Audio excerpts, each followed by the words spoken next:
to the My world? name is William Garland. I'm the biological father of Tupac Shakur. Thank you for coming. I appreciate you. It's my pleasure to be here, brother. So we're gonna get right into it, and you know, so recently you were involved with the Dear Mama docuseries. Hey, top of the morning, y'all, man. It's the coolest dude on YouTube, man. Welcome back to the channel, man. You now with the Spiffy Bro for 54, man. And we back with another important video. Now, peep game on this one right here, man. Tupac lied to us, y'all. He said in the song Dear Mama his daddy was dead, dog. And that his anger wouldn't let him feel for a stranger, man. You know what I mean? Now, how can your daddy be dead when he's sitting right there, man? Now, we got pictures and all that to show you, man, that they together. He spent time with his son before. Pac knew that was his dad, man. But what it was, I guess, Afina Shakur, she basically, you know what I'm saying, rest in peace, mama. You know what I'm saying? I guess she didn't want him to be affiliated with Pac or whatever. You know what I mean? I guess because, you know what I'm saying, she was with the stepdad or whatever. But they was all a part of the Black Panther Party. You feel me? But I'm going to let him tell the story because I don't like getting people's stories twisted. So we're going to let Dog speak, and then we're going to get it in and let him explain, you know what I'm saying, to everybody out there what went down and, you know, and why it happened, man. You know what I'm saying? We can't speculate the speculations, man. So, hey, no, without no further ado, man, we finna get into it, man. This is Tupac biological father, sperm donor, the man that bust the knees up, man. You know what I'm saying? And his name is William Garland, man. We'll be right back with the Spiffy Bro for 54, man. Holler at your boy. Hit squad. And reckless. You know what I'm saying? MC Doc, baby. We came to do this. You heard? Hey, Pete Gang, y'all. We finna let his daddy go on and tell his own story. Holler. To the Art of Dialogue, thank you for coming. We have a very special guest today by the name of, you know what? I'm not going to introduce you. I'm going to let you introduce yourself to the world. A very hard guy to interview and get in touch with. It's my pleasure to have you here. Introduce yourself to My the world. name is William Garland. I'm the biological father of Tupac Shakur. Thank you for coming. I appreciate you. It's my pleasure to be here, brother. So we're going to get right into it. And you know, so recently you were involved with the Dear Mama docuseries. How did you become involved with that project? Alan Hughes asked me to do an interview. He didn't tell me it was about Dear Mama. He didn't tell me too much of anything except that it was about Tupac. And after some persuasion, because I denied him that interview. I didn't want to do no interviews because every time I did an interview, it was always taken out of light.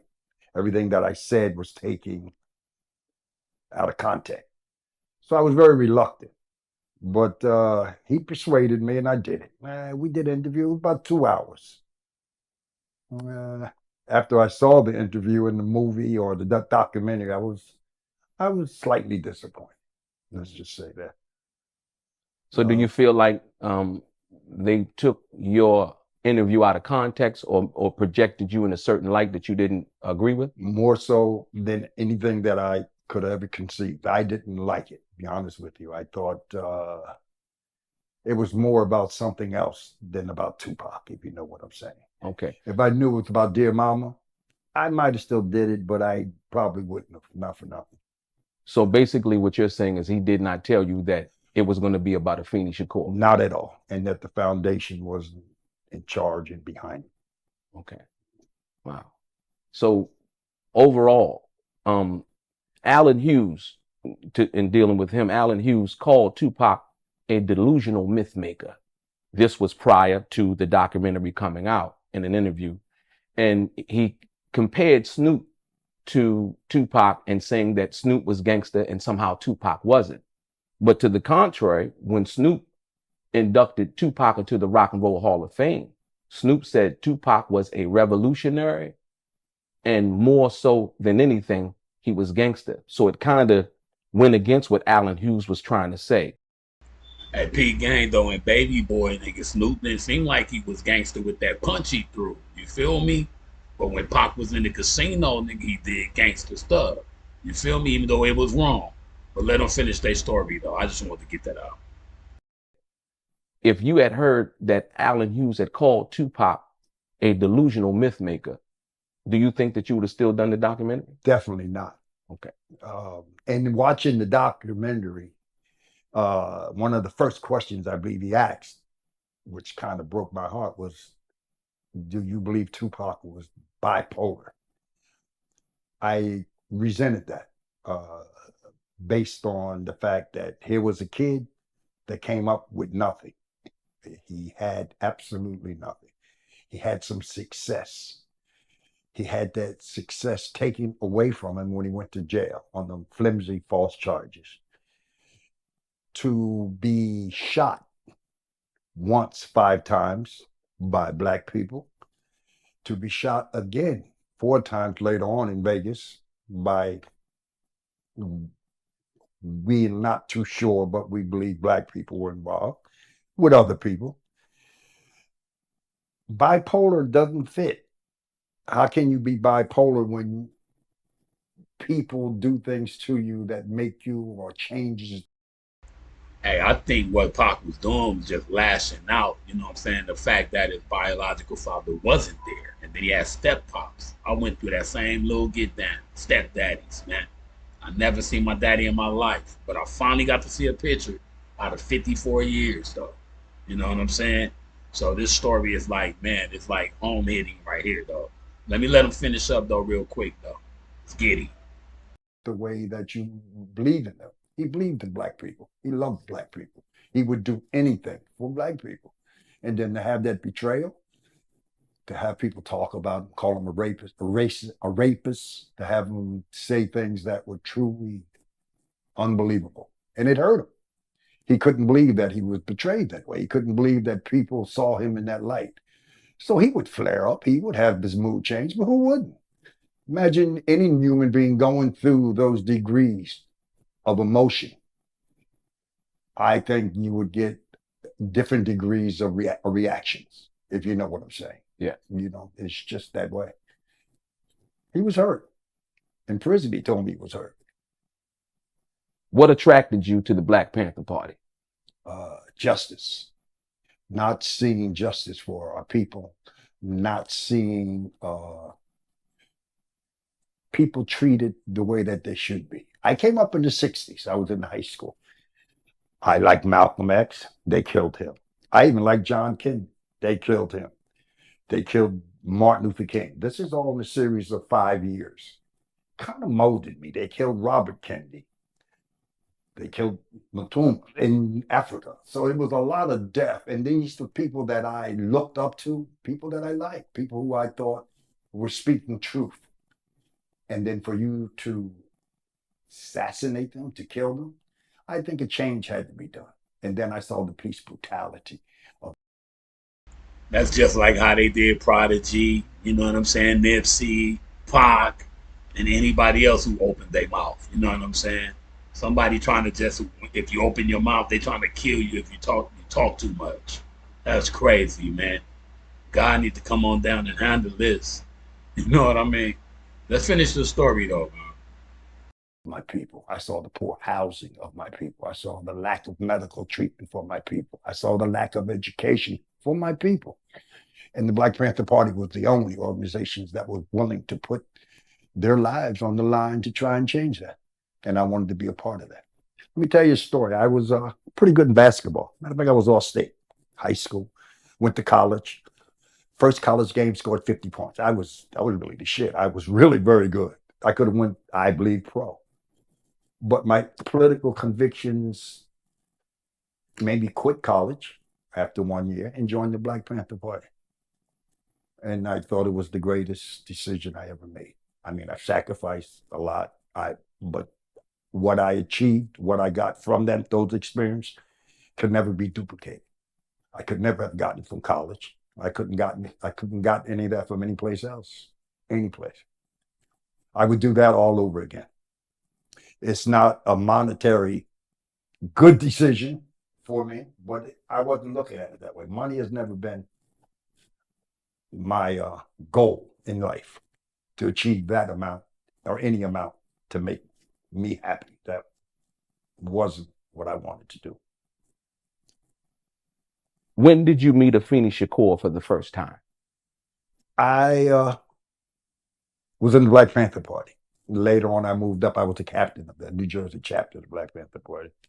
We were stationed in Jersey City. We had chapters in Camden, Trenton, Asbury Park, Atlantic City.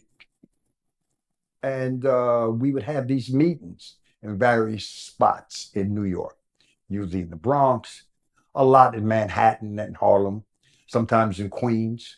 But all the leaders from all the East Coast branches of the Black Panther Party used to convene regularly, maybe weekly, maybe bi-weekly, depends on circumstances that people were going through. And we would discuss our strategy, where we are, what we have to do. And I met Afeni at the Harlem office of the Black Panther Party. And I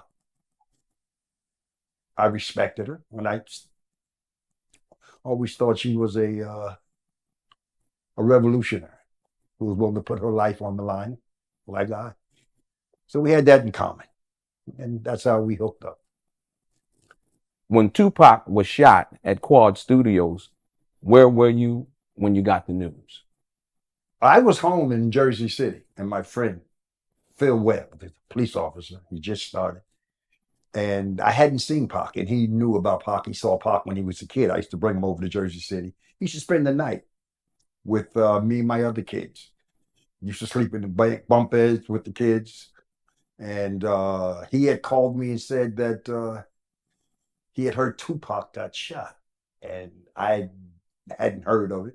And I looked on the news, and in fact, he had. I had been trying to reach Tupac for a long time. I was talking to his publicist, and she was telling me that certain people, well, Afeni had said that she had talked to Tupac and had told him that I wanted to meet him or see him after all the years of absence.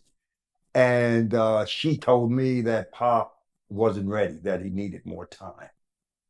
Well, unfortunately, later I found out that this wasn't true, that no one had told Pac that I was available, that I was around, that I was his outlet. So that kind of hurt, if you know what I'm saying. That hurt a lot. So at the age, you spoke about the age just a minute ago when Tupac would come over and sleep in the bunk beds. He was about 3. He was 3 years old. Yeah, maybe about 2 or 3. He was. And I took him to play basketball, and all my friends thought it was my other son, Malik, Carlos Malik. I had 6 beautiful kids: Landon, Carlos, and Nika, who just passed 2 months ago. Sorry to hear that. Yeah, heart attack. That's a hard one. Takira and my youngest son, Billy Jr. So I have 6. Now I have 4. No person should lose a child. Definitely no person should lose 2 children. Absolutely. But he was 2, and no, he was 3 actually. So we would play ball. We played professional, semi-pro ball all over the East Coast. We were very good at it. Rucker tournaments, we were very good at it. But I took him to the gym, and all the guys said, "Is that Malik?" Because he looked so much like the rest of the kids. And I said, "No, that's Tupac." And they said, "Oh, okay."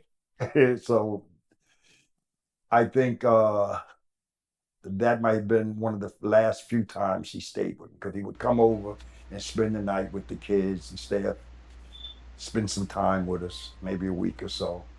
And one little incident too. They were all together. The boys had the bunk beds. The girl had her own room, Nika. But somebody peed the bed. Just give her humor. And we don't know who peed the bed. And we always said it was Pac, but it doesn't really matter. I just thought it was cute. Hey, that's crazy. Pac is a thug. He used to pee in the bed. You know what I'm saying? Hey, I ain't gonna even lie to y'all. I ain't never peed in the bed, man. On the real, the whoopings got me right. I never peed in the bed. You know what I mean? But hey, man, Pac used to pee in the bed. That's what's up. That's I mean, he wanted to be a thug. I'm just saying, that's crazy as shit. But hey, look though, Pop's telling the truth, man. And that's just part of the truth. See, that's the shit people don't know about. You feel me? That the fact that, in fact, he did maybe piss the bed, just like his dad used to do when he was a kid. So there you go. What age was Tupac when you lost contact with him? He had to be, I used to go over to the Bronx, Morningside. I used to visit them. Not as much though. When the party broke up, it was something different. COINTEL had changed us. COINTEL had us looking at each other suspiciously. There had been a couple murders, Panther on Panther murder. That's when everybody went to 4 winds. They just scattered. Everybody went their different ways. And I was one of those who went a different way. I lost contact with Afeni, which later I found out she had moved to Baltimore, then Oakland. You see, so it was, I'd say maybe 13, 14 years, a gap of not seeing my son. People say, well, why didn't you look for him? I didn't know where. And then it was something that I wish I had more so. But nobody lived in stationary locations. We all moved. We had apartments, even when we were in the Panthers, we had apartments throughout all the Bronx, all of Manhattan. We were like, gypsies, not so much in that sense, but in the way we lived. We moved around a lot. So I went to a couple places, but nobody had seen her. They told me someone had moved to Baltimore, so I accepted that. And there was nothing I could do about it at that time. I wasn't as stable as I had wanted to be. So what are you going to do? And in the docuseries, there was a part where Allen Hughes basically said, he mentioned a number of addresses that Afeni had potentially moved to throughout that time. Do you think that was one of the things that probably prevented you also from finding out where Tupac was at? Yeah, no doubt. Right. Yeah, it was just that way. I haven't seen members of the Black Panther Party to this day. Men I had slept and women I had slept in the same cadre with. Wherever you went, you sat, you slept. You went to the Bronx, you went down to DC, you went to Philly, you went to Manhattan. Wherever you went, you stayed at the Panther cadre house. They gave you a gun and you slept. And when you got up, you went to do your business. So it was a situation where I don't think I could have, located them, even if I wanted to. What's so crazy about this story, though, is like Pop gone and Athena Shakur gone. And Pop's here. When Pops was supposed to have been the one that was dead, dog. You see how it can be? You know what I'm saying? See how karma do? And it's like in that song, you really think that dog did him wrong. We telling this story right now, man. So we always got to stop speculating and, you know what I'm saying, just listening to the first story that you hear without investigating. That kind of wrong. So y'all stop speculating until you get out there and start investigating. That's all. Hey, but we finna get it in, man, and let them finish off right quick, man. Then we finna pay a couple of bills and then we'll be back. This is like a long video, so we gonna come in like 2 and 3 parts, man. So y'all can hear from Tupac's real daddy, real father, biological. You know what I'm saying?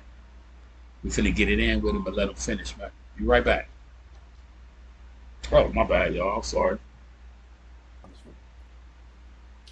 But the addresses, I knew a couple of them, but when I got there, they were all dissolved. Nobody was there. Like I said, the party dissolved. The party ended the way we knew it. COINTEL had us looking at each other really strange. COINTEL had us looking at each other as enemies. They were stealing our correspondence to one another, copying them, forging different messages, different meanings to the message that make East Coast didn't like West Coast. You understand what I'm saying? And it was all the government's way of fighting us. And they did a hell of a job. They would do a lot of crazy stuff. We had a breakfast program. We would feed thousands of kids. Jersey City, we feed maybe 100 to 200 a day. And it's nothing like anything in the world, feeding little old children, not just black but white. So I'm talking from 5 to 15, 3 breakfasts, good food. And we had a way of getting it. We would just go around to the merchants who capitalized on black people and say, kick back. They said, what do you mean? Well, give us 5 packs of bacon. Give us 12 dozens of eggs. And when you do that to all, they would trip in. We had to get up 6 o'clock in the morning, but it was a beautiful thing. Hey, Pac father seemed cool as shit, man. Who wouldn't want to get close to their father, man? That nigga seemed like he cool as shit. They could have took that money, did a lot of little shit together or whatever. You know what I'm saying? But see, now he's the only one here left on Earth, though. You know what I'm saying? And he got a meal from the little extra little stuff. So, you know what I'm saying? But that's crazy, man. Y'all got to start communicating more with your family, man. Because soon as you use that communication gap, I'm telling you, it's a wrap. I still see people today in Jersey City come up to me and said, I used to eat in the breakfast program, and thank you. Amazing. Yeah. I enjoyed that. Yeah. When did you first recognize Tupac again after losing contact with him? I believe it was a juice poster or something like that. Yeah, no, yeah. My boy, same guy, called me up and said, I just saw a movie, and the guy's name was Tupac Shakur. And I'm looking at this poster, and if you look at the poster, kind of looked like me in the poster because he's in the front, but he really didn't look like me until you went to the movies. And then when I went to the movies, I saw him, and I was sitting in the theater, and I started crying, and I'm sure people next to me must have been, why is this grown man crying in this movie? But they had no idea I was seeing my son after 15 years on the big silver screen. And it gave me joy and happiness to see. That's when I initially tried to contact. And my concern was that he was my son, and I just wanted him to know that his dad is available. But people aren't always as honest as you think they are, my brother. They don't always tell the truth. You know, they don't always. Broke my heart, because these are people that I was willing to die with. You understand? That I'd struggled with. And I don't know. It just broke my heart. It broke my heart. Wow. Amazing. When Tupac died, you sued the estate. Most people think that it was out of greed. Here's your chance to explain to the world your side of the story. Why did you sue Tupac Shakur's estate? It was an insult. I was Tupac's father. After the quad shooting, I was in Bellevue. I was Tupac's father. All my many visits at the Clinton prison in Dannemora. I was Tupac's father in Las Vegas. Me and Feeney's in the Golden Nugget crying the night he died. So I was Tupac's father up until he died. And when it came time, I think it was the rebate or the death certificate. I think it was the rebate paper. I think it was the death certificate papers. The probate? Probate. Probate. Okay. Probate. Okay. And she had signed it that she was the mother. In that little section that says father, she had put that he was dead. Wow. Broke my heart. Broke my heart. Could have talked to me. I didn't want no money from Tupac. You were the mother. I didn't care. But for you to disrespect me and treat me like that. And see, that's why it's important, man, to keep in touch with your loved ones. Because like I said, I had never met my pops. I'm 54 years old. I had never met my pops. I still haven't met him. But I finally, after 54 years, seen a picture of him. I never even seen a picture of my dad. But then what makes it even better is that my brothers is still here. You know what I'm saying? And it's like they from my daddy. So it's like I get to see my daddy through my brothers. You know what I'm saying? I thought it was just me. Come to find out, there's more of us. You know what I'm saying? So like that God come in a full circle when he need to, man. I got to stop blaming stuff on God too, though. Because the devil out there working against him. So he need all his soldiers on earth to gravitate more to him and the word so we can correct stuff. So we won't keep complaining. You know what I mean? Everybody out there complaining, but you ain't trying to make a solution solver. You know what I mean? That's what it's about. But like I've been through this, man. All I went through was stepdads after stepdads. because I never had my real dad, man. Because moms moved away, pops had went to prison, they didn't keep in touch. You know what I'm saying? Communication, man, it messes it up, man. Keep in touch with your folks. We finna finish the story though, man, because it ain't got nothing to do with me. But when I see stories like this, it remind me of it. You know what I'm saying? Because I'm a 54-year-old man, never met my daddy, never seen dog, and I had never seen a picture of him until this year. And that's crazy. So keep in touch with your folks, man. Love y'all, man. Just a word of little knowledge, man. Know the ledge. All right, let's go, William. What else? I don't want this state. I just wanted to be noted that his father is alive. I'm not dead. And I resented the fact that you had said that. And you knew I wasn't. I wasn't dead all those other times that we were together with our son. So how did I die all of a sudden?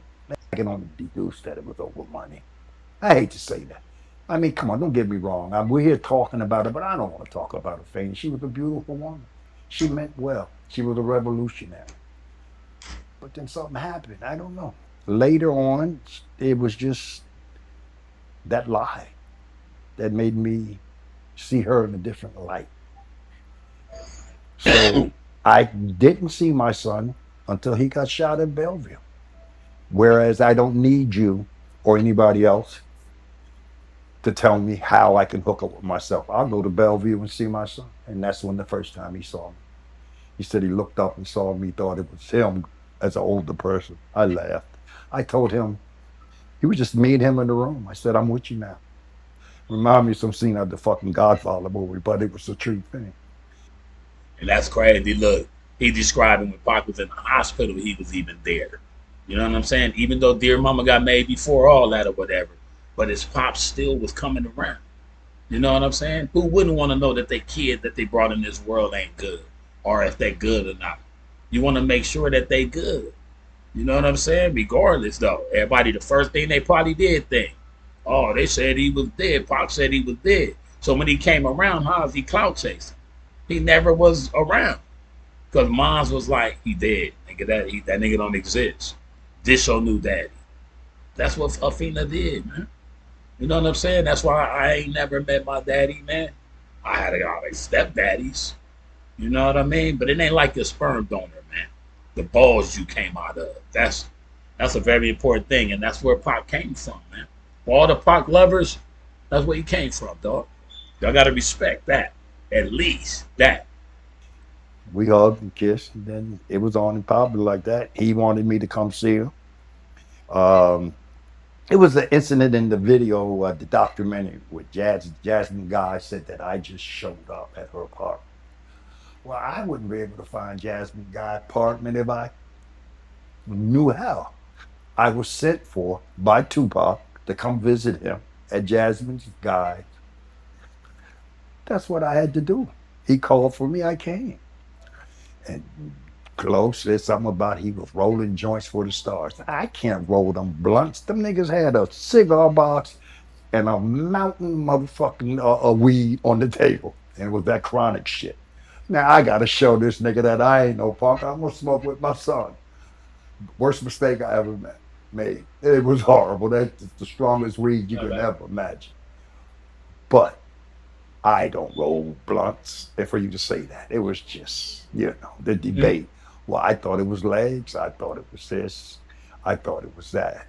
And then I found out, unfortunately, later on, after she died, he died, that he would have heated arguments with her about her deception towards her father. Because if you listen to his music, he always wanted to know about his father. He always spoke of his father. I even accepted Dear Mama. My daddy's dead. You heard what he said. I said, well, I guess he just don't know because I ain't dead. There we go. But this is what people had told him. Now ain't nobody tell us it was fair. No love from my daddy cause the coward wasn't there. He passed away and I didn't cry cause my anger wouldn't let me feel for a stranger. They say I'm wrong and I'm heartless, but all along I was looking for a father, he was gone. I hung around with the thugs, and even though they sold drugs, they showed a young brother love. And so it was Everybody remember that particular verse right there. You know what I'm saying? You know what I'm saying? We're gonna take it back, man. Just on the real, we're gonna take it back. Bring it up a notch. No, go back a little. Here we go. We're gonna do it again. No, because I ain't dead. There we go. But this is what people had told him. Now ain't nobody tell us it was fair. No love from my daddy cause the coward wasn't there. He passed away and I didn't cry cause my anger wouldn't let me feel for a stranger. They say I'm wrong and I'm heartless, but all along I was looking for a father, he was gone. I hung around with the thugs, and even though they sold drugs, they showed a young brother love. And so it was difficult. It was a difficult situation. The legal battle between you and the Phoenix Shakur became pretty ugly at times over Tupac's estate. At one time, she called you a sperm donor. Hey, that mean that Pac lied to us, y'all. He lied to us. He was misinformed, but he lied, or he knew. No, but if he hung with him when he was young, he knew Pac dead. That's crazy. Mom's put that he was dead on the birth certificate. He said he was picking up Pac when he was little and shit, cause Pac peed in the bed and all that shit. So Pac knew his daddy was still around, though. He lied to us, though. How did that make you feel? It kind of hurt. It kind of hurt. And then, why would you say that the greatest rapper of all times, father, you got from the sperm bank? It's like insulting. Why would you say that? And that hurt me. This was along the lines when I also said that I'm legally here and I'm challenging for the state. That's why I did it. All these accusations, all these things you're saying. No, let's have our day in court. Let's just work it out. I got some money from it. I got about $1 million, but it wasn't nothing that I could have gotten. I was never after the money. I just didn't want to be dead. I didn't want Tupac's dad to be dead. And I wasn't dead. And I resented the fact that you said I was dead to him. I used to go to the prisons. I had Tupac when, like nobody else had him. He would not be able to come out of the 9x6 cell unless he had a visitor. He had plenty of visitors. I got a list. I have the visitors list from Clinton. And you can see everybody who visited Pac. On that list, it says William Garland, parent. Not only that, I had Pac for 6 hours. No weed, no women, no autograph seekers. Just me and him sitting at a metal table, chewing on shit. You know what I'm saying? Clear-eyed. And he asked me the most devastating questions about his mother. I thought it wasn't my duty to tell him anything negative about her. Unbeknownst that she had did all these other things and told him some other things, And he would always ask me, Pops, you need some, that's what he called me, Pops. You need some money, you can't. Now you have to understand, I ain't got no money, but I didn't need no money. I was doing what I do, so I was just fine. And I could never take money from my son at this particular time because I never wanted anyone to think that I appeared to capitalize on our relationship. Man, between me and you, I could have used some money. You was giving it away to everybody else. You was giving it away to people in Vegas and shit. You take a whole tribe of people to Vegas. He told me some stories, negative things. He'd give $30,000 to his mother and them. They go gambling. Maybe about 3-4 hours later, they come back looking for some more money. He always had the posse with him, which is his boys. Man, that dude looked just like his dad, man. And his dad, if he cut his hair off with the rag and all that, bless you, baby. Rag and all, bless you. With the rag and everything on it, whatever, he could look like an older Pac, though, man. That's the nigga daddy, man. You know what I mean? That's crazy, though, man. Hey, mothers will do you like that. You know what I mean? But I look at it like this, though. So you want to have kids go through that? Just don't have sex with nobody if you don't want to go through that type of stuff. The way you got to hide the kid, hide the parent. Don't do that, mothers. You know what I'm saying? But if you ever notice, real stars don't have 5 or 6 people hanging on. You go to the jewelry store, buy a piece of jewelry. You got to buy a piece for them. You go gambling in Vegas. You got to give them 10 G's See what I'm saying? So it was always people extracting, taking things from him. I could never do that. I might have been the only one who never did. And he'd ask me, but I couldn't. Much as I probably could have used. You know what I'm saying? But Yeah. I couldn't. I couldn't. I just couldn't. The second time that Tupac was shot in Las Vegas, where were you when you got the news? I was home in Jersey City. Somebody told me Pac had got shot again. Unbeknownst to me, I knew that I'd have to go out there. I got on the next flight the next morning. I got out there. We sit in the parking lot with Quincy Jones' ex-wife. What's that? The Mod Squad girl. I forget her name. You know what I'm talking about. Yeah, I can't. And his girl. Right. He's sitting on the curb. And I remember she said to him, "Mommy, who's he look like?" Joking. Of course, I look like him a great deal younger. I'm older now, maybe not so much. And I don't know. I always thought he would come through. Pac had been shot before. And I just thought he would come through. But when I walked into that room, and he had a zipper here, the ventilator, bandage here, bandage here. Face looked swollen from the induced coma. I just sat down and talked to him. The doctor said that he might be able to hear you, and it's good to talk to him. Don't look for him to talk back because he couldn't. He had that thing in his mouth. He never gained conscious. There are people talking about, I talked to him in the hospital and all that. Full of shit. You ain't talking to nobody in the hospital because he never gained conscious. Funny thing, though. Only a certain few can go in the room, relatives. But every time I came out, there was two Suge Knight guys sitting at the door. They'd always bum rush him and say, "Did Tupac say anything?" Unbeknownst to me, I'm not paying attention to that. I don't know what behind that. See, Pops was in his life more than everybody thought. You know what I'm saying? Because if he was there at the hospital, he was there on video sets and shit like that. That means his daddy was around. You know what I'm saying? On the real though, man. Y'all stop listening to gossip, man. You know what I mean? We're gonna let Pops finish it off though, but I'm just saying, man.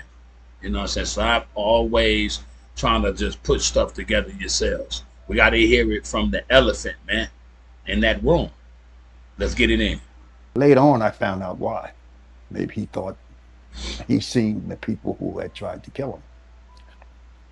But that might have been the saddest thing and in my life at that time, because I went back to the hotel and going back to the hospital, and on the radio it said that Tupac Shakur had died. I was at a red light. Motherfuckers was blowing at me and honking and shit. I couldn't move. I just pulled the side of the road, shed a tear. My son was killed. Still to this day, they don't know who or why. I'm sure it wasn't Orlando Anderson over no fight. But that's another story for another time. How long was the relationship between you and the Feeny? And do you remember when and where Tupac was conceived? No, probably in the Bronx. So we did that. That's what we did to relieve the tension. I mean, it was serious shit. We might get killed tonight. They was breaking in Panther offices and apartments on the regular. You slept with a gun by your side, just in case. We always believe in self-defense. You come in and shooting at me, we shoot back. That's all. It was simple. It was just simple like that. So we had a relationship. Wasn't always, America boys and girls, but we had respect for one another. And I would say probably in the Bronx. So in the Bronx? Yeah. In the Bronx. So how long would you say the relationship lasted? Maybe about 18 months. 18 months? Yeah, until the end. Until that hotel kind of destroyed the party, because that's what did it. See, that's crazy. See, look, Pop's telling y'all the story now. It's like him and Athena was in the Bronx when they had sex when Pac was conceived. See, y'all didn't even know that. You know what I'm saying? His pops telling y'all that. It ain't me. His pops telling y'all that shit. Let him finish though. Here we go. Yeah, they would just do stuff. So that was a pretty extensive relationship. I mean, for what you guys were going through at that particular time, 18 months. I mean, But we weren't married. It was always my man, my woman. We had respect for one another. You know, I heard somebody say that I was a good driver. I think Jamal said that in the movie. Yeah, I was a good driver. That's why we put him on the Feeney. Motherfucker, I was the captain of the Black Panther Party in Jersey. Me and the Feeney was having love. We made love. And at night, when we left the Bronx, I would drop my ass off at the courthouse. Then I would go across the bridge and go back home to Jersey City and deal with what I had to deal with. I resented that. I just did. It was that you want to diminish me to build her up? That's what bothered me about the whole thing. Not for nothing. I don't want to get off on that, but it did bother me. Brother Jamal Joseph said in the Dear Mama documentary that you were just a driver in the Panther Party. You were a very good driver, he said. I heard that. Could you please explain your actual position in the Black Panther Party? Like I said, I was the captain in Jersey chapter of the Black Panther Party, the various chapters. Did a lot of different things, some legal, some not. Yeah, I don't want to get into that, but I found that insult that you looked at my commitment to the struggle of my people as just a driver or a Feeney's security or her personal driver. What an insult. Right then, I forget what that was, the first episode or whatever it was. I said, wow, well, this is not going the way I thought it would go, you know. Kind of broke my heart. How dare you? I know Jamal. He was a fucking kid when I was in the Panther Party. He was a child. Matter of fact, his case got severed because he was the youthful offender. He wasn't old enough to be tried with the regular Panther 21. How dare you say that? A good driver? I was a good driver, but that ain't what the fuck I did. How dare you say that? You know, it just broke my heart. You know, anyway. For the people who say that you could have found Tupac before he got shot in the hospital, that really don't understand your circumstances in dealing with that situation, what do you say to them? I could have found him, huh? No, I mean, maybe, who knows, but I got lucky. Most of the guys I know or women that I knew had scattered. Nobody was around. There was no one location.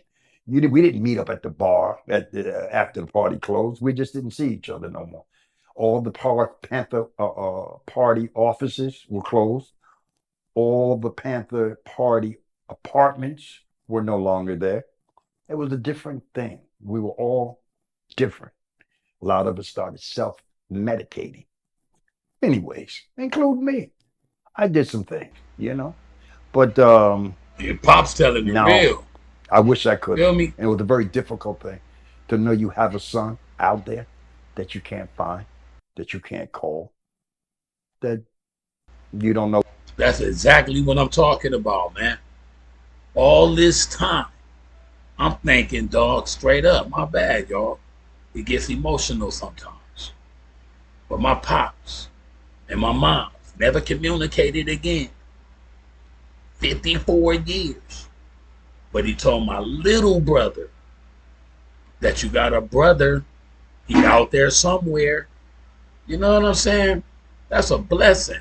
You know what I'm saying? So I had a blessing this year, man, from that particular story with what he's saying and how Pac made that song and how it's so symbolic and so like touching the home on me and my little sister life and how we grew up, man. Same, different fathers and the whole get down, the whole song. But I'm gonna let Dog finish it off, man. I ain't gonna say nothing else the rest of this duration of the video. But it's like stories like this hit the home, man, when it's like when your shit is similar. So I'm gonna let him finish off though, cause this Pac daddy. Let's go. Where he is or what he's doing. And you don't really bring that up because to a certain extent you are embarrassed. Who could tell? Because they did disposition on some of my relatives, and they were asked. They said some knew Pac and some didn't, and the ones who didn't said, "Well, he just didn't bring them around. I didn't know of him." But it was very difficult for me to tell you that I have a son out there that I don't know where he is. I don't know what he's doing. So for me to see him in that first movie in Juice, to know that he had survived until that age, made my heart swell. And I wanted to see him. I wanted to know. And that's when I started. His publicist was an old friend of mine, Karen Lee, from Jersey City. I thought that was the biggest coincidence that we ever could have. She was his publicist. She was the one I was dealing with. But I found that Feeney controlled her. So Feeney was telling her that Pac needed a little more time. Because I was trying to meet Pac for 1 to 3, 4 years, trying to meet him. One of the lawyers for her asked me, well, why didn't you go to one of his movies and make a scene and raise your hand that you're his father? That's just not my style. 1.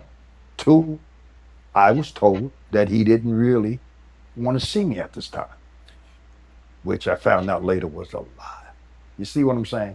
Yeah. But I couldn't have done that. That ain't my style. I got too much pride, especially if you to believe what she said, that he said he didn't want to see me. So why would I go and do the groupie thing? Hey, Pop, I'm your dad. No, that ain't me. I never do. Hey, that's real shit though. That would have been some corny shit right there though. Be like as soon as that nigga get rich, you come around, hey nigga, I'm your daddy. Hey, come here. You know what I'm saying? I feel that part right there. Pops wasn't like that though, man. He a laid back, cool little dude. And it seemed like when he was younger, he did. I mean, that nigga, boy, Pac looked like him. You know what I'm saying? Pac came out of his balls. So, but P Gang though, man, on the real, that's real speezies right there, man. To finish the story, man, I love Pac. And seeing this like this is Pac maker right here. So now I love Pops. You know what I'm saying? I love Pac's Pop. You feel me? I love it. Let's go, man. No shit like that. I thought he knew. Now, if I would have known that he was not told the truth, then I might have. As a matter of fact, let me tell you a true story. I used to do air freight. I used to own a trucking concern. People who need stuff overnight, good money in it back in the day. They would ship it overnight. Good fees, you can make a lot of money. But I used to deliver in Jersey City. The cemetery that the Sopranos and everybody, big cemetery in Jersey City, goes down the hill, Newark Avenue. I found out that I passed him when they were filming the movie Above the Rim. I saw all the cameras and the truck. I don't have to tell you because you know about that. Filming crews. I later learned that I was this fucking close. If I'd have parked the truck and walked over there, I could have seen my son. Wow. But I didn't know that would, I don't stop to see when I see people filming. Man, that's crazy, bro. He working out there driving, making deliveries. You see a camera crew and a film crew and basketball going down and all that, and your son over there filming an icon, prolific ass movie. Come on, man. I mean, that, and he was right there. That's like when my pops died in 2007, but he's supposed to have died when I was a baby, but I'm 54. It's like, and you could have seen your daddy before. Saying, I'm telling you, man, the story is touching, man. To somebody that's, on the caliber of that. That's if it means something to you, though. Because some people be like, man, fuck that nigga. He wasn't even, like Pac said, fuck the cop because he wasn't even there. Some people do that. When I didn't know my pops or whatever, I still was like, I love you, pops, wherever you at, because I know what him and my mama did for me to get here. And then he remembered me. He told my little bro, I mean something. But they did the communication gap, fucked it up. That's all, y'all. Man, I'm through, y'all. You know what I'm saying? I'm going to let Pac finish talking. But we got a part 2 coming because he ain't even through. This is like a little corner of the story. So we got part 2, part 3 coming up too, though, man. Like, share, subscribe to the channel. We finna get back into it. I ain't gonna say nothing else. We up out of here. Let's do it. But that was very coincidental, I thought, Amazing. Yeah, but I had to go 2 more years before I got a chance to see him. First time I seen him when we got to talk was in the hospital. We didn't talk. He was still recovering from that. I went to Jasmine Guy's house. That shot in the nut shit. Excuse me if anybody, I don't mean to be rude, but Pop was sitting on the couch. He had sent for him. He was happy to see me. He said, "Hey, Pops," pulled back his motherfucking blanket, showed me his nuts. Said, "They ain't shoot me in the nuts." And yeah, not for nothing, I did realize he was my son there, because we tend to. Pop's trying to low key say, you know what I'm saying, that a nigga was like back into something, I guess. I don't know. But you know what I'm saying? And then why that nigga showing me? I mean, No, I don't. But I thought that was funny. A lot of lies. that's like me, like, Daddy, come here. Come look at my, you know, that's, I mean, you know, I mean, it's like other people, man, come on. That boy had to suffer so much. That boy went through so much. People lying on him. People stealing his money. You know. Go ahead. I'll be rambling, so I don't want you. No, you know, we're here to, you know, celebrate your legacy, his legacy, and get the truth. Yeah, his from legacy. I'm just the father. Yeah, know? but you're part of that. You're part of that legacy, because without you, he wouldn't be here. And without Afeni, he wouldn't be here. No, so no doubt. Yeah. So and I'm in my 70s, brother. So I figured, let me tell my side. I've had offers, maybe I would say 10 offers to do interviews. I did about 3, and all 3 were. You sit there, you talk to somebody for 2 years. You thought you were relating to them. You thought you were getting the point across. You thought you were telling the truth. And then when you see it, it's just totally different from what you had said. They took it and twisted it, and you're like, whoa. So that's why I backed up. How much did you ask me to do this interview, brother? Tell the truth. it was about a year. Yeah. How many times? I can't even count. A lot. It was a What lot of did I times. say? It was a lot of times. What man. did I say? No. Yeah, you said no, and you didn't know, and give you some time. And But I told you a lot of shit on the phone, didn't I? Yeah, absolutely, absolutely. We talked very extensively, and I think, you know, I thank you for that. Thank you for that information and that knowledge. Well, I saw you were real when you did an interview about when you did a segment on about how she lied to him. Yeah. And I said, well, finally somebody fucking sees it. Well, actually, I had that experience in my life. You told me. So Yeah. it kind of hit home for me, and I just felt that was important, you know, for all of the young men, black young men, white young men, but mainly us that go through that. I thought that was important that we do you understand my dilemma? Absolutely. The greatest rapper of all fucking time. Come on. You could pretend Jay-Z, he got the most fucking money.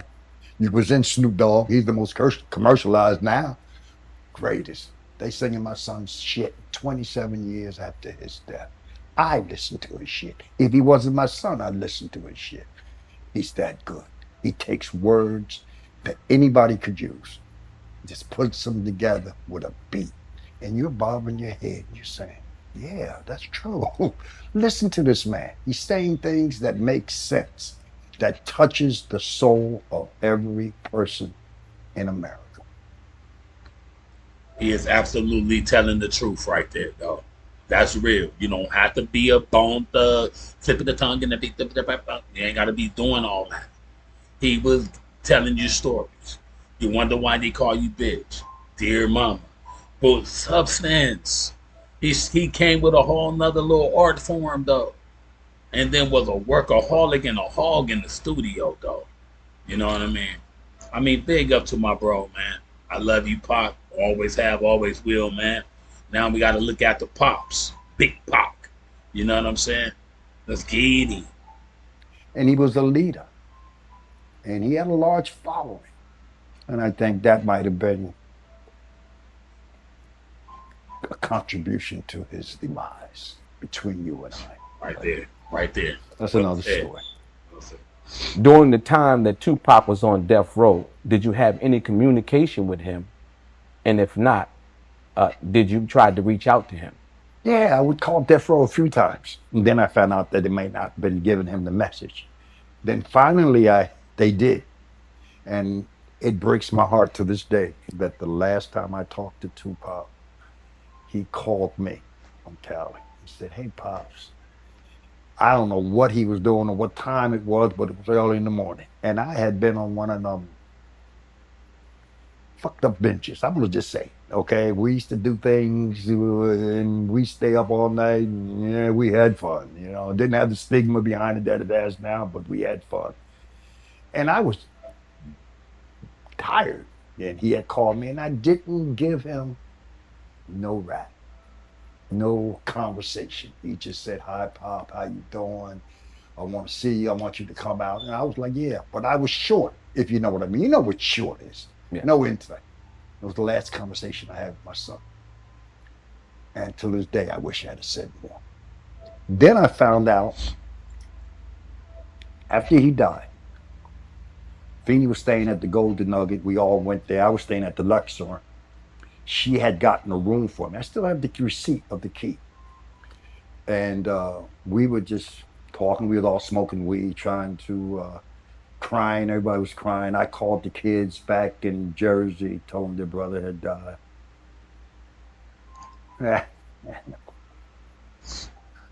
It was just a little overwhelming. I'm sorry. During the MTV interview with Tabitha Soren on Venice Beach, Tupac said you and him spoke about things in regards to him finding out that you were his real father that he didn't want to talk about. Would you care to talk about some of those things that you and him talked about in the hospital, as you were saying, as well as the other times that you guys talked? But I think he was mainly talking about in the hospital. Well, we didn't talk that much in the hospital because he had been moving away. He was suspicious, and I didn't like it because he was in a room on a different floor by his motherfucking self with no guards, and he had asked to see me. But when I look back at it, I didn't think it was legit. Somebody could have easily went in and did something to him. That's why he left the hospital. He was still suspicious. First time I met Biggie, which made me know it wasn't no East Coast, West Coast bullshit. I'm in a waiting room. I get to the hospital. I get there. They got the guards, the robe. I'm trying to get in. I said, "I'm Tupac Shakur's father." He looked me dead in the motherfucking eye and told me, "Tupac Shakur, daddy dead." I'm like, oh. Just so happened that Feenie happened to walk by. Feenie or Glow, I'm not sure. I think it was a Feenie. And she said, "Yes, that is his father." Let him in. Wait in the waiting room. Biggie came in by himself. By himself. Nobody shoots somebody, then comes to the waiting room of the person that you supposedly had shot by themselves. And he approached me. He said, "Mr. Garland, I understand you're his father. If there's anything I could do, feel free to call him." He was a very pleasant young man. People were coming up to me, befriending me. It was, in a way, I knew he would survive. I just knew he would, from what I had seen. And then messages were coming down that he's conscious, he's the wolf. They took the bullets out, most of them. So I said, he's all right. I'm sad that he got shot, but I'm happy that I'm here. And if it took this for me to get here, so be it. Same thing I thought in Vegas. There's no way I thought Pac would have died. No fucking way. I just knew he would make it. I just knew he would make it. And he might have. There's been a lot of speculation and innuendo over the years about what happened that night in Las Vegas when Tupac was shot. Now it's crazy, man, how he spoke in the song how his daddy was gone and this and that and that. But it's like, ironically, his daddy is the one that's here speaking on it, and then his son is dead. But you were speaking on Pops being dead and gone. You didn't want him because he was a coward. And that, man, come on, man. Karma, y'all gotta stop playing, man. Karma is out there, man. You know what I'm saying? What do you think ultimately happened? Crazy. I don't know. That's something that's got to be discussed at a different time, I would think. I will say I don't think Orlando Anderson, unfortunately, was the person responsible for that death. I will say also that I think the same people who killed my son killed Biggie. Done in the same way, same style. I think that when someone says that they're taking their business, their potential millions and millions of dollars of profit away from a certain group of individuals. I think that those individuals might tend to think, well, if we do this, we'll still have all the masters and we'll still have 165, I think, unreleased at that time. Then they could go write a song taking a shit in the bathroom. I'm telling you, that's what he would do. He would go take a shit and will come back with some verses to a new song. He was that capable. So he was very prolific in his ability to put words to pen to paper. The problem was he wasn't getting what he deserved. Pac would have to go ask for his royalties. Pac would say, "Where's my money?" And then they would always deliver a car. Found out later it wasn't even in his name. If Pops would have stuck with his pops and would have kept rolling with Pops or whatever, with the fame and the money that he had, not put all that other stuff to the side, Pops trying to captivate off of it, Pops still remained in person. You know what I'm saying? It's like his mama even gone.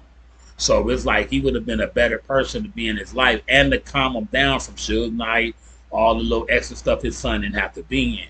So it's like if this Pop was in his life, Pop would have been different, man, and he'll be here right now tonight. Real talk. I mean, real speezies. You can tell it's that type of father, you know what I mean?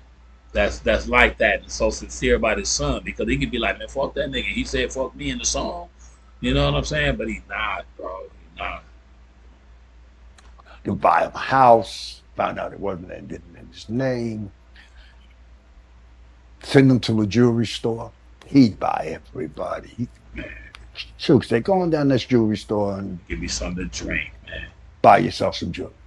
Spend 40, 50, 60, $70,000, buy his boys some shit. Found out later, they took this out his royalties. So he was actually spending his own money as opposed to you giving me my money and letting me spend it the way I see fit. Yeah. It was never that. I think he had about $200,000 in his account when he died. If Pac was alive, he'd be bigger than all of them. Jay-Z, he'd be a billionaire. There's no doubt in my mind. With his acting and his music, there's no doubt in my mind. And he would have a large following. And I think that's what scared him more than anyone else. Things he was talking about were true. You know, the oppression of his people, police brutality. Nah, they couldn't have that. And you know, and I know. Our leaders get snuffed out real quick when they start telling the truth. And everybody thought he was crazy. He wasn't crazy. He was frustrated. Yeah, he got off into that East Coast, West Coast thing. Somebody was pumping his head with that bullshit. I'm talking about the early stage. And when I talked to him in prison, what he had planned on doing in his latter stage, what he wanted to do. But he got caught up in some people and they were pumping his head with shit. And, you know, he's smoking a lot of weed. You know, tell your story. Pac smoked so much weed when they got out. They got him out, signed the thing. They released him, get in the limo. Oh, they feeding him blunts and champagne. Gets on the plane, blunts and champagne. When Pac got off the plane, I think he fell dead on his face. Point, because he hadn't been used to it. It's been about 8-9 months. He hadn't had anything. He, you know, clear-headed. But as he was clear-headed, he often talked about what he wanted to do. He just wanted to do something more positive. Little things. I said, well, why you spit at the report? He said, Pac, I don't know. I was just frustrated. I ain't gonna do that shit no more. I said, there, you shouldn't. It's a negative look. So he would tell me these things, you know, about not why he did something, but the fact that he did do it. Those times that we had together, I guess I'll just have to Pop change thing, cool as shit. because I got him when nobody else got him. That clear-eyed, pure talk. We just chopped it up about everything. We were so similar. His wife called one time I brought my wife, he brought his wife. And they started talking. She said, does he, somehow we got on sunflower seeds. And his wife said, yeah, Pac sits on the couch and eats sunflower seeds and puts them everywhere. My wife says, yes, he does the same thing. And I was like, Talking about you? yeah. Okay. I said, damn, no matter what, maybe it is in the genes. You know what I'm saying? Absolutely. It's in the genes. Because you could be around someone and they don't necessarily have to be like you. It doesn't. It's just that way. Just that way. Absolutely. I took his two brothers up there one time. They met him. I got a letter that he wrote. My brother, who's passed, my brother Brock, 2 years older than me, that he wanted to meet the other side of his family. I actually had a chance to read that. I told you, saw that? Very powerful letter. Isn't that powerful? Very powerful letter. I'll let you make a copy and you can show it. Yeah, absolutely. I appreciate that. I wish I had it during the trial. And when I read it, it hit me so hard. I was like, wow. Because that was somebody who wasn't the Tupac that joined Death Row. You heard. That was somebody that was clear, wanted to get to know his family, but I won't say anymore. We'll put it on the screen. Okay. He sent one to my father. So I just didn't have these things. When I went to trial, I just thought the fact that I was his father, nobody wanted half the state. You run the state. But you just ain't gonna say I'm dead, motherfucker. Give me a couple dollars, I'll go about my goddamn way. But don't say I'm dead. Don't do that. He wouldn't want that. One, you did it once in the beginning. Now you're gonna do it after he dies again? How is that fair to Pop? How is that fair to his legacy? I got pictures, people say, y'all look so much alike. When I was younger, I'm an old motherfucker now, but I'm just saying. And then I look at him. He looks just like all my kids. Pac got the attitude for Pops, man. Pops is a big Pac, you know what I'm saying? So we're going to call her Papa Pac, you know what I mean? Papa Pac. I'll show you some pictures later. Thank you. I appreciate it. Next question. I got to ask this question. Keefe D confessed to the United States government in a proffer agreement to handing his nephew Orlando Anderson the gun that ultimately killed your son Tupac Shakur. After Orlando was jumped at the MGM Grand, you've never spoken on this. How does that make you feel that he confessed to that and the government gave him a deal? Well, I think the key question there is the government. The government gave him the deal. He was being tailed by the government the night of his assassination. He was being tailed by the government, Quad Studio. That's a known fact. Known fact. So I don't know this guy, Kiefer. I don't know. Maybe he had to say that to get out of some issue. I don't know. I just know it looked like a setup to me. Somebody told this guy to stand there with the death row thing, and it pursued to what we had. But I don't think he had anything to do with the death of my son.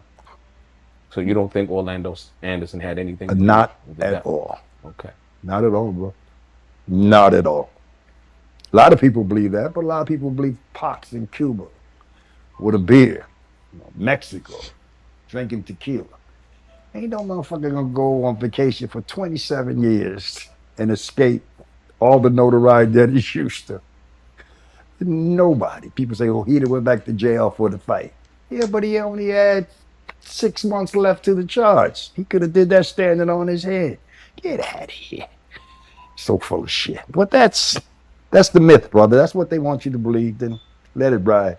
It ain't gonna do no good who we find who did it. What's going? They're not gonna prosecute. So what's the deal? Yeah. I think you might be right about that. When you arrived at Bellevue Hospital after Tupac was shot at Quad Studios, explain to the viewers what it was like and what happened when you got there. When I saw him? Yeah, the process in which you come into the hospital. Well, I came in the hospital. They looked at me like I was strange. It was the guard there because there was a lot of press and everybody. And when I told him I was his father, he told me that Pac's father's dead. Then I finally get in. There was still a lot of press. I went to the bathroom. A guy from the Post followed me. And they wanted me to know who am I. And the thing had said, don't talk to the press. And then I respected her. Because to be honest with you, I wish I had said something then and established my relationship with right there. But you have to understand, after years and years of respecting someone and seeing them as a positive revolutionary person, like you thought you were, and then find out that they're just people. People do some strange shit for different reasons. But usually the root of it is money. And that's never been me. And never been him. He didn't give a fuck about money. True story. Pac went to a store, one of them expensive motherfuckers, I forget, maybe in Hollywood Boulevard or somewhere, Rio, wherever the hell, the expensive clothes, you know. Rodeo Drive. Rodeo Drive. Right. And he's looking, he's getting some gear, he bought something, and there was a man looking at some boots. The boots cost $5,000, very expensive. And Pac saw this guy looking at the boots. And the man just kept looking at him. Pac said, "Do you like those?" The guy said, "Yeah, but I can't afford it." Show you what Pac bought the motherfuckers for. Here. That's what he did. That's how he was. He didn't care about money. If you would have noticed, he never really had a large amount of money, which he should have. Come on, man. All eyes on me. He should have had at least 10 mil in the bank, easily. He's never seen a mill. He's seen a mill in merchandise. Here, live here. Here's a car. Take the Beamer. This is yours. Find out it wasn't. So in his mind, then he's smoking that chronic shit, and he's not thinking straight. Bitches is throwing puss panties at him. He's just enjoying the moment. See how fast that was, P? That was the fastest 6 years you ever want to imagine. To go from down here to go here, but then to be taken back down and placed in a cell for a crime that you didn't do. That you love black women, and for a black woman to put you there because she said that you groped her. People said he raped her. It wasn't raping, he groped her. Who goes to jail for groping? And then groping someone who gave you fellatio on the dance floor the night before. How's that work? How can you be punished for that? And he didn't grope her. He was in the bed getting a massage and fell asleep in the other room. That was that other dude, but I don't even want to get in that shit. Haitian Jack, dude, you know what I'm talking about. Drop a name here and there, what's the difference? Everybody knows, so. Yeah, so he felt betrayed. That was that anger that he would betray. You know, the spit and the cursing, fuck you bitch, and this and that. Because he felt betrayed. Here he's willing to die, to give up his life for black people. And he definitely would, because I would have. That's the way I felt when I was out there. And then to have them twice betray you, shooting you, put you in jail. Come on, that shit hurts, man. Hurts your soul. Absolutely. Hurts your soul. Absolutely. Absolutely. In the Dear Mama documentary, it was mentioned that you were with Tupac at Jasmine Guy's house after he checked himself out of the hospital. What was that experience like? It was cool. I was quiet though, because he had all the outlaws around. The Fiend was in the next room. I wanted to talk to him, and she sat between me and him. To the life of me, I didn't understand what was going on, but hey, she's been on the scene. She got a right to sit next to her son. But when I look back on it, and I guess she just maybe wanted to know what I was going to say to him or what he was going to say to you, and found out later in life that, like I said, they had heated arguments to the day he died. That she did not tell him the truth about his father. And so we would sit up there. I tell you, we smoked that chronic. I can't smoke. That shit almost knocked me out, brother. I can't smoke that. I smoke weed. But I want to be with my son. All the outlaws. I'm about 40-something then, right? Yeah, I can hang with you niggas. I ain't scared. I'm going to smoke with y'all. Boy, that chronic fucked me up. It almost knocked me out. I'll never smoke that shit again. And this nigga over here is just rolling. The whole box of cigars. They just kept rolling. And they would just pass it around and round and round. I said, this is how y'all do it? Nah, come on. Nah, never again will I ever.